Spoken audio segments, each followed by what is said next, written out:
Assalomu alaykum, hurmatli kuzatuvchilar.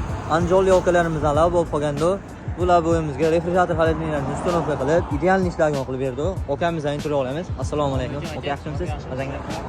Xo'p, oka, tavsiya berasizmi inshaalloh? Yaxshi ekanmisiz? Oilasi zo'r aka. 5 ta labo ishoni berdik. Ikkitasini olib ketyapmiz. Bo'ldi oka, qolganini ham inshaalloh Ideal xudo xolasa. tez etamiz oka. Xo'p, ishlarni bir qator ko'rsatib o'tamiz. Ideal holatda qilib, uстановkalar bilan cho'tkilab ishlarni ko'raylik okalar. Ideal holatda ikkita agregatli bo'ladi. -25 gacha tushadi. Gaz ballonlargacha o'rnatib berganmiz, ko'rishingiz mumkin. Hozircha ikkita laboyimiz bor. Inshaalloh okamizdan 5 ta labo olib qolganmiz. Qolganini birma-bir istoramizga qo'yib boramiz. Ko'rishingiz mumkin okalar. Inshaalloh yana kimga shunaqa xizmatlar kerak bo'lsa, o'zimizga aloqaga chiqsani, mashinani tez va sifatli qilib betarib beramiz.